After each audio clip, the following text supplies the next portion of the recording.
దుమ్ముకు దుమ్ముగాను భూమికి అప్పగించుచున్నాము.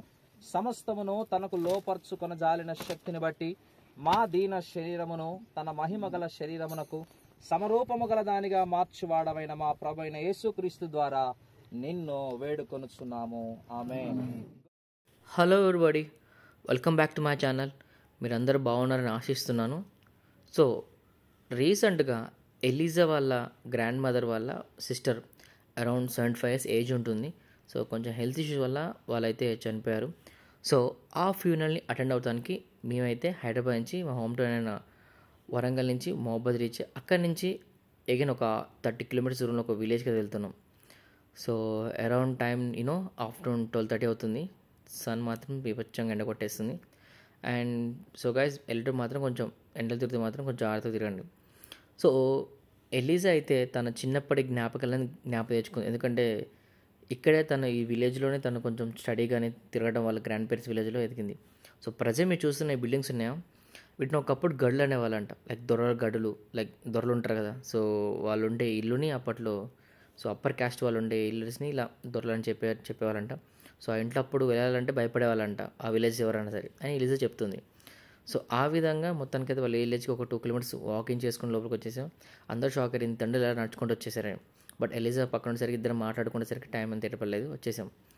సో ఇక్కడ వచ్చిన తర్వాత ఆల్రెడీ సమాధి పెట్టే కోసం ఒక 1 hour తర్వాత వచ్చేసింది. సో ఈ సేవ పెట్టిక చేస్తానికి అరౌండ్ 3,000 to 4,000 ఖర్చు అవుతుంది, లైక్ మేము డిపెండ్ మెటీరియల్ యూజ్ చేసి. యోహాను సువార్త 5వ అధ్యాయం 25వ వచనం. మృతులు దేవుని కుమారుని శబ్దము విను గడియ వచ్చుచున్నది, ఇప్పుడే వచ్చి ఉన్నది. పురమీది కాదెప్పుడు నిజముగా, పురమీది కాదెప్పుడు ధనధాన్య పోయే, నిజముగా పనిపాటులు పోయే, పరదేశులలో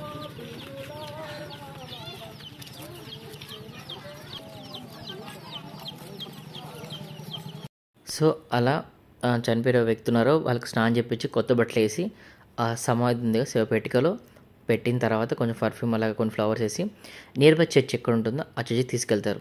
అండ్ ఈ చర్చ్లో పెట్టేసి ఇక్కడ ప్రేయర్ అలా కొంచెం మెసేజ్ చేసి ఎవరైనా వాళ్ళు ఇష్టం అంటే వాళ్ళు కూడా కొంచెం ఫ్యూ వర్డ్స్ వాళ్ళ గురించి చెప్తూ వాళ్ళని జ్ఞాపకం తెచ్చుకుంటూ షేరింగ్ చేసిన తర్వాత ప్రేయర్ చేసి మళ్ళీ ఇక్కడ నుంచి వేరే ప్రయాణం ఉంటుంది, చూస్తూ ఉండండి. జీవిత కాలాన్ని, వారు ఈ లోకంలో బ్రతికిన కాలాన్ని జ్ఞాపకం చేసుకున్నట్లుగా వారికి మనందరం కూడా ప్రగాఢ సానుభూతిని తెలియజేయనట్లుగా సంతాపాన్ని తెలియజేద్దాం. అందరూ గంటల మోగా వినాలి.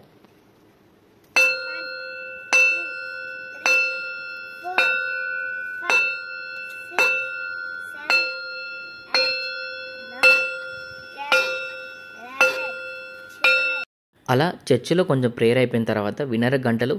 సో ఎవరు చనిపోయారో వాళ్ళ ఏజ్ ఎంత, నియర్లీ 40 years 50 years 75 years, ఆ ఏజ్ బట్టి గంటలు అన్నిసార్లు కొడతారు. సో ఆ విధంగా వాళ్ళు రెస్పెక్ట్తో ఒక హానర్ చేయడం అనేది జరుగుతుంది. సో ఆ తర్వాత ఎక్కడైతే సమాధి పెట్టాలనుకున్నా ఆ ఏరియాకి తీసుకెళ్తారు క్యారీ చేసుకుంటూ. సో ప్రజెంట్ చూస్తున్నా ఇది ఎలిజా వాళ్ళ తాతయ్య వాళ్ళది సమాధి. సో ఆయన కూడా లాస్ట్లో చనిపోయారు. సో ఈ ప్లేస్ వచ్చేసి సో చూసారు బొంద తవ్వారు. సో దీన్ని కూడా అరౌండ్ 3,000 5,000గా ఛార్జ్ చేస్తారు తవ్వేవాళ్ళు.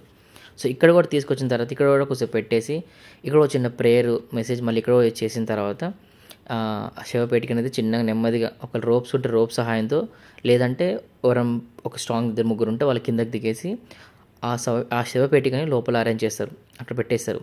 సో ఎవరైనా చూసుకున్న వాళ్ళు ఫస్ట్ పైన చూసుకోవాలి. సో లోపలికి వెళ్ళి చూసే అవకాశం ఉండదు కాబట్టి మ్యాక్సిమం చాలామంది పైన మేకులు కొట్టేస్తారు. లైక్ ఏ బాక్స్ ఉందో ఆ బాక్స్ అరౌండ్ మేకులు ఉంటాయి. ఆ తర్వాత కొంచెం సాల్ట్ ఉంటుంది కదా, సో గల్లుప్పు ఉంటుంది కదా, దాన్ని అయితే బాక్స్ లోపల వేస్తారు. కొందరైతే బాక్స్ బయట వేస్తారు.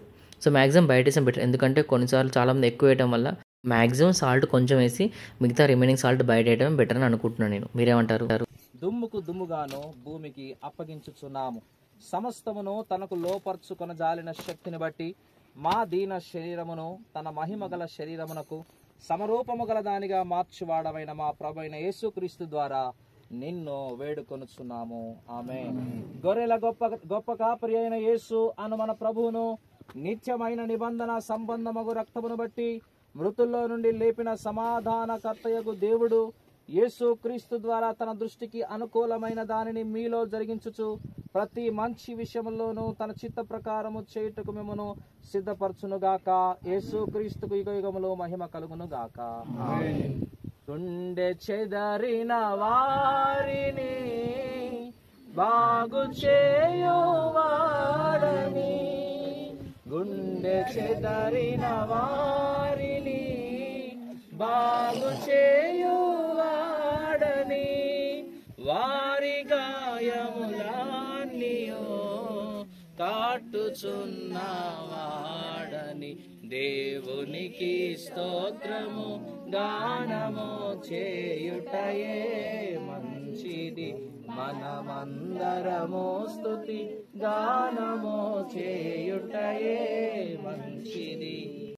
ఆ విధంగా ప్రేయర్స్ అన్నీ అయిపోయిన తర్వాత ఎవరైతే దగ్గర వాళ్ళు ఉంటారో చుట్టాలు, బంధువులు, అలాగే ప్రియమైన వాళ్ళు వచ్చిన వాళ్ళు ఫస్ట్ ఫ్లవర్స్ చల్లి, ఆ తర్వాత ఒక లెఫ్ట్ హ్యాండ్తో కొంచెం మట్టేసి సాల్ట్ కానీ మిక్స్ అలా వేసిన తర్వాత సో రిమైనింగ్ సమాధి అనేది క్లోజ్ చేస్తారు. అండ్ ఆ తర్వాత అక్కడే అనౌన్స్మెంట్ చేస్తారు, లైక్ ఎప్పుడు 10th డే కానీ 11th డే కానీ 9th డే ఎప్పుడు చేస్తామని చెప్పేసి కూడా ఆ డే అనేది కూడా పెద్దవాళ్ళు ఉన్నప్పుడే సమక్షంలోనే ఎవరైతే వచ్చారో వాళ్ళందరికీ అనౌన్స్ చేస్తారు. సో ఆ రోజు కొంచెం ఒక డేట్ అని ఫిక్స్ అయిపోతుంది. సో ఆ డేట్ ఏం ఫాలో అయ్యడం అని ఇప్పుడు అనౌన్స్మెంట్ చూడొచ్చు మీరు. అలా దగ్గర వాళ్ళు కొంచెం మట్టేసి వెళ్ళిన తర్వాత ఎవరైతే సమాధి తవ్వారో వాళ్ళే కంప్లీట్గా సమాధిని క్లోజ్ చేస్తారు. అండ్ పైన క్రాస్ పెట్టేసి కొన్ని ఫ్లవర్స్ క్యాండిల్స్ వెలిగిస్తారు. అండ్ ఆ తర్వాత రిటర్న్లో వెళ్ళేటప్పుడు లైక్ దగ్గరలోనే మెయిన్ రోడ్ మీదనే ఒక వాటర్ ట్యాంక్ తెచ్చి పెడతారు. సో ఎందుకంటే బోరింగ్ ఏమి ఉండదు కాబట్టి వాటర్ ట్యాంక్తోనే మనం హ్యాండ్ వాష్ కానీ లెగ్స్ వాష్, అలాగే స్నానం చేసే వాళ్ళు స్నానం చేసి అలా విలేజ్లోకి వెళ్తారు. అండ్ ఇంటి దగ్గర వెళ్ళిన తర్వాత ఇంటి బయట కూడా కొంచెం వాటర్ పెడతారు, మనం కాలు కడుకుని వెళ్ళాలి. అండ్ ఫస్ట్ టైం చూస్తున్నా ఇలా ఒక కర్ర పెట్టారు ఎంట్రన్స్లో, ఆ కర్ర దాటి వెళ్ళాలంట. సో ఈ కష్టమే ఫస్ట్ టైం చూసాను. సో మీ విలేజ్లో ఇలాంటి సిస్టమ్ ఉంటే తప్పకుండా కామెంట్స్లో కామెంట్ చేయండి ఎస్ అని. సో ఆ తర్వాత ఎవరైతే బంధువులు చుట్టాలు వచ్చారో చాలా దూరం నుంచి వస్తారు కదా, వాళ్ళ కోసం ఆఫ్టర్నూన్ టైంలో లైక్ ఈ కార్యక్రమం అయిపోయిన ఈవినింగ్ లోపు 3:30 లోపు భోజనం ఏర్పాటు చేస్తారు. ఎవరైతే ఉంటారు కదా కులం అని చెప్తారు కదా, కుటుంబ సభ్యులు కానీ విలేజ్ ఉంటారు కదా, విలేజ్ హెడ్ ఉంటారు కదా, వాళ్ళే ఈ కుటుంబాన్ని కొంచెం ఓదార్స్తూ కొంచెం భోజన కార్యక్రమం అనేది పెడతారు. సో ఈ భోజన కార్యక్రమం అయిపోయిన తర్వాత అరౌండ్ ఈవినింగ్ అవుతుంది. సో ఆ టైంలో నేను అండ్ పండు జస్ట్ ఒక బైక్ మీద అలా కొంచెం బయటకు వెళ్ళి నియర్ బై టౌన్కి వెళ్ళి కొంచెం ఏమైనా రిఫ్రెష్మెంట్ జ్యూస్ ఎలా తాగుదామని అయితే వెళ్తున్నాం. So guys this is some rituals like చిన్న క్రిస్టియన్ కమ్యూనిటీలో జరిగే కార్యక్రమం. సో చనిపోయిన తర్వాత ఇలాంటి కార్యక్రమం జరుగుతాయి. So guys, thanks for watching. If you like this video, don't forget to like and share with your family and friends members, and also subscribe to our channel guys. Love you all. Take care.